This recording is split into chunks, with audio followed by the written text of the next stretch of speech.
So the question that we have presented here on the show, is it fair to call Sean McVay's possible retirement after a 5-12 season a weak move?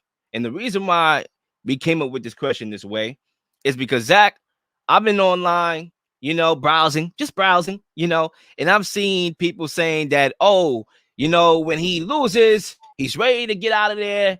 And the same thing was said about Sean Payton as well. Okay, and we see him trying to come back in the league. So, Zach, I'll pass it to you again. Should we consider this move to be weak? Yeah, well, so I have a lot to say on this one, and I'll start off by saying this. In Sean McVay's previous 5 seasons prior to this year with the Rams, the only time they didn't make the playoffs, they were still able to win 9 games. So this is really the first time in his coaching career he's experienced something like this. And it's been reported that these TV executives, they're pretty interested in McVay. And I like Kirk Herbstreit, like as a college announcer. I think he's really good. But in the NFL, like I think he's got one and done written all over him. Him and Al Michaels have no chemistry. And he's a great college announcer, but he does not belong in the NFL, in my opinion.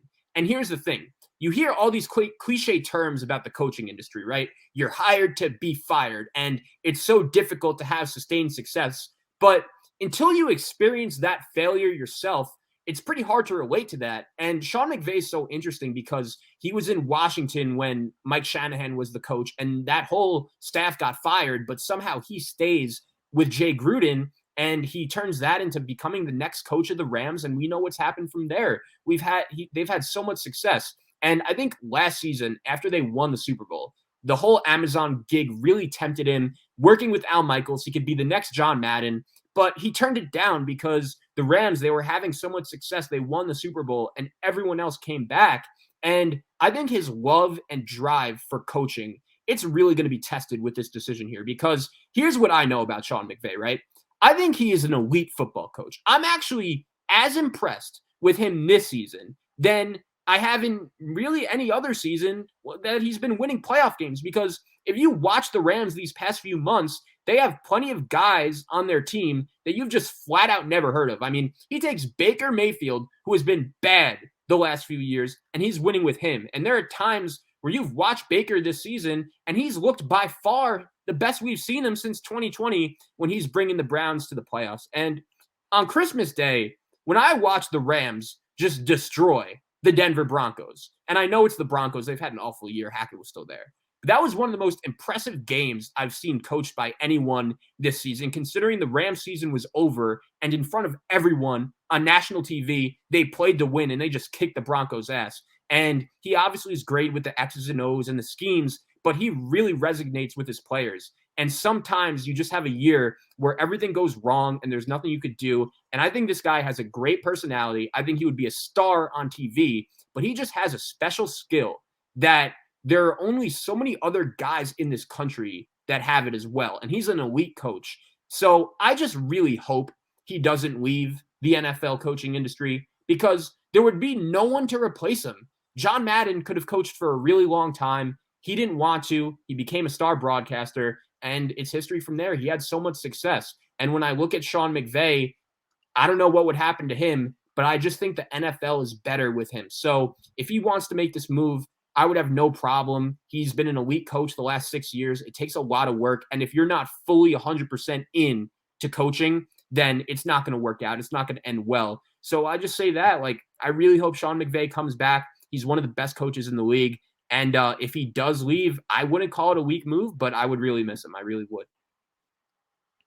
I can see the argument for it being weak, to be honest, because, I have to always remain consistent with what I say about coaches. So I know if I said anything else, somebody will go to a particular clip where I call that person that made that move a sellout. So I know I'm being watched. I know I got haters watching me. I know I got people on my ass secretly. So I got to remain consistent. So yeah, I can see the argument for it.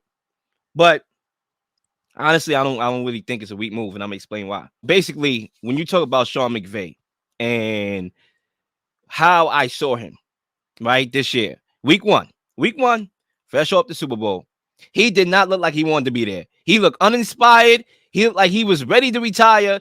He did not look like he wanted to be there week one. I saw it. I can see the body language. And this is before all the injuries started piling up. So if you don't want to be there, maybe you should have retired last year. Maybe after you won the Super Bowl, you should have got on your donkey and ran off into the sunset. But he came back because he thought that he could do it again. But he didn't look like he wanted to be there. My man's got married right before training camp.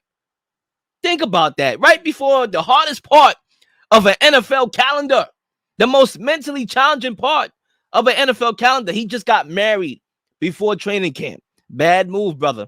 And I'm not trying to say when not to get married. That's not my business. But, from a football perspective, I don't like that move because now you're here. You're in the household mentally, but you're trying to be a leader of men in the hot, summer day on the other side. So you're dealing with that. Then week 1, you get bombarded by the Bills and you look lost out there. Then the injuries start to pile up. Cooper Kupp, Matthew Stafford. I mean, everything is happening defensively, this, that, and the third. So, yeah, if you don't want to be there and you look like you never want to be there, then don't be here. So that's why I won't call it a weak move, because I firmly believe that he should retire. You called it from a mile away, Zach. You said from, I don't know how way back in the calendar this year that you believe that he's out of there. So how did you know that? Oh, you the Zach Shadamas? You know it because you saw it. He had to retire. Obviously, it's not official, but it's trending that way. And if I was a better man, he's out of there. But anyway, Zach, I got one more point, because this was a family debate I had with my dad about Sean McVay and Mike Tomlin. I almost lost my head. Not only did my dad say that, my cousin said that on the show. I want to address that right now. I know this is probably irrelevant, but it's relevant. I want to talk about that right now, because Sean McVay could run circles around Mike Tomlin any day of the week. Don't get it twisted. All right. Let's not forget that Sean McVay back in 2017 took a team that was one of the worst teams in professional sports, a 4-12 team, and made them a perennial Super Bowl team. Got them to a Super Bowl, NFC championships, won a Super Bowl. Okay. Mike Tomlin took his team. He inherited a team that literally won the Super Bowl. They won the Super Bowl in 2006 when he took them. Okay. The year after. All right. That's like your parents giving you $1 million. Okay. And saying, yo, fix your life. You jump started compared to having nothing. Sean McVay built this joint from the ground up. So I don't even want to take that comparison. I don't even want to entertain that comparison. My man's took a franchise that was terrible and made it a NFC West contender year in and year out. And I'm going to leave it at that. I think what's so interesting is, can you see Mike Tomlin as a star in TV as well? I feel like he could have maybe left for Amazon a few years ago if he really wanted to, made as much money as he did coaching, and just could have been a star on TV. But he didn't do that because he loves football, and he can't see himself doing anything else than being a football coach. And I'm starting to wonder if Sean McVay has that same mentality, and it's really going to be tested. And I think also, I see what you're saying in terms of why he should have retired after they won the Super Bowl last season. And I think it's especially easy to say that now. But let's remember, unless your name is Peyton Manning, and I know he won the Super Bowl his last year, but let's be honest, he was cooked. We all knew he was done. No matter how good you are, most likely it's probably not going to end well. We're seeing that right now with Bill Belichick. This is not the way anyone envisioned him going out. But at the end of the day, it's looking like it could be pretty ugly in terms of his exit. And Sean McVay, it's easy for us to say now, oh yeah, he should have just rode off into the sunset after they won the Super Bowl last year. But, they won. He wanted to see if he could do it again. Everyone else was back. And now I think after this losing season, it's really going to hit him I'm not winning the Super Bowl every year. It's not easy to make the playoffs 5 years in a row after I take over a team, even though from that perspective, though, and I'm not saying that you're wrong. Maybe he is thinking about it like that. But from that perspective, then I can see the argument for the move being weak, because you just said maybe I'm not going to win the Super Bowl every year. Nobody going to win the Super Bowl every year, right? That's just not guaranteed. You're coaching or you're not coaching because you feel that you can't coach no more. You feel that, all right, I'm holding my team back because I'm mentally not here. That's why I'm cutting him slack. But if I was to think about it from your perspective, Zach, yeah, it's a weak move. But I saw the body language. And I'm saying to myself, I'm interpreting that yo, he was never interested from the start. So you're kind of holding your team back. Yes, we know X's and O's, you can out coach them. But if you're mentally not here, then you got to go. because you're holding that team back. Everything else is ego. So that's how I'm viewing it. From another lens, then yeah, I'm gonna answer that question weak. But I do want to make one more point, and Zach, I'll pass it right back to you to bring us home. I remember I seen something yesterday about somebody tweeting. I forgot who it was. I was gonna write his name down, but I won't put him on the spot. He said something about Matt LaFleur got a taste of adversity this year. Kyle Shanahan did as well, which is true, juggling 3 quarterbacks. But you don't see them mulling retirement. Well, guess what? Let me answer that question. That's because they didn't win a Super Bowl. What are they retiring for? They accomplished nothing. Matt LaFleur accomplished nothing. Okay? Kyle Shanahan, as great as he is offensively, accomplished nothing. Sean McVay can do that because he won a Super Bowl last year. Okay? Andy Reid, I understand. All right, let's go to the old heads that's still coaching every single year. Andy Reid, he got Patrick Mahomes. John Harbaugh, he got Lamar Jackson for now. Okay? Doug Peterson, he got Trevor Lawrence. Okay? The only exception, you can say Mike Tomlin, but he got Kenny Pickett. And if you judging Kenny Pickett the way how Zach judged Kenny Pickett on the chat, then yeah, he got Kenny Pickett. That's a prop. Okay, the only person that really is like, yo, coaching to the death of me is Bill Belichick, and he's baptized in his own ego. He's trying to prove that he's better than Tom Brady. That was for certain. That's why he said, go. I want to prove. I have something to prove still. So I can't put that in the same category. Most coaches, when they win a Super Bowl and they feel that they can't do the same thing, more than likely, probably they out. But they won a Super Bowl, so they get a pass. Sean Payton, I won a Super Bowl. I'm out of here until I get another situation. Yeah, you know what it almost kind of reminds me of is I think we had this conversation a few weeks ago with Brady and Belichick, right? I brought it up how they would fight like all the time, but it didn't matter. They stayed together all that time because they were winning. They were winning Super Bowls, and winning cures everything. And that's kind of the same way I view this McVay situation in a way, is if he wins the Super Bowl last year and retires, like who knows what the Rams would look like now, but I think he would question like, could I have won another Super Bowl? Like, I just want everyone's back. All that's missing is me. And I don't think he could have done that. Like, I know he was flirting with it, but I think it would have been really surprising last year if he retired after they won, just because everyone was back and we didn't really think it was possible. But when you go 5-12, and by the way, I'm not saying this is a weak move. It just has, like, when you're struggling, like when you're going through something that you've never experienced before, you've been at a job, you've had all this success, and you've had some trouble, but it's been worth it because you've been having success. If that success just stops, like out of nowhere, like everything's the same, you're still stressed out every day, but the results aren't coming. You aren't selling enough things to earn that income. Like, I'd understand questioning a little bit, like, is this what I want to do? Can I just make the same money being a TV guy on Amazon and just chilling with Al Michaels every Thursday night? So that's why I wouldn't call this a weak move, is because we've all been in a situation like that where it just drastically changes compared to what we're used to. And all of a sudden we have to start reevaluating things like, is this really the best place for me? Is this really the best fit right now at this time where I could have the most success? And if McVay doesn't feel that way, then I have no problem with him saying, you know what, it was a great run in coaching, but time to go to the Amazon booth and become the next John Madden or John Gruden. Yeah, and I think, I'm not sure we seeing him back in the NFL, honestly. Like, this is one way it could go either way for me. But I do think, and salute to Cousin once again, because this is a point that I'm actually quoting and expanding. But we're going to see a trend of coaches, premier coaches, that are probably going to take a year off. Like, it's college, right? I'm going to take this semester off because things are, I have a lot of things going on, personal, at school. I'm going to take a year off, come back the next semester when the situation is better, when I'm mentally cleared. For example, Sean Payton is a guy that, possibly could be coming back into the league. We're going to talk about him probably in a few, right? And he took the year off. He realized that, now that move, if we having that conversation, it's another can of worms.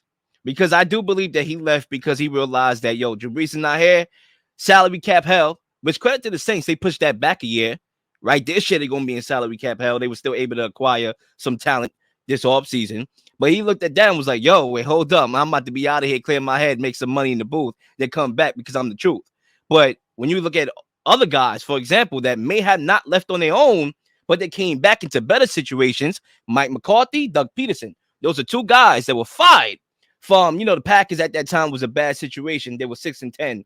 with Mike McCarthy that last season before LaFleur came into that job. So it was considered as bad, at that time. He came back coaching the Cowboys, right? For all intents and purposes, his America's team.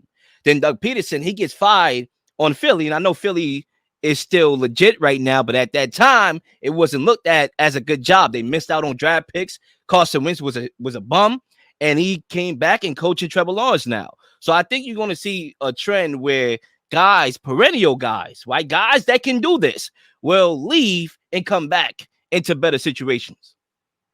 Yeah, that's interesting. And I'm happy you brought up all those guys, because this is kind of the inevitability that comes with coaching, especially for a long time in the NFL. Like Andy Reid got fired from the Eagles way back when. Pete Carroll got fired as head coach of the Jets. And it's one thing for you to hear that from other people when you're Sean McVay and you're winning Super Bowls and you're having so much success. But I think him experiencing a season like that is opening up a lot of things to him, and it's making him realize, like, shoot, like, this really isn't easy. Like, as good as I've been the first few years as being a head coach, anything could happen. Like we saw this season with the Rams. I don't think anyone expected them to be this bad at 5-12, fresh off that Super Bowl title. And I do think, like, Sean McVay could be raising some possible concerns, some possible questions that he has never thought about up until this point. And that's why I don't think he retired last year. There was no way he was going to do that coming off of a Super Bowl title when his confidence is at an all-time high. He's having all the success.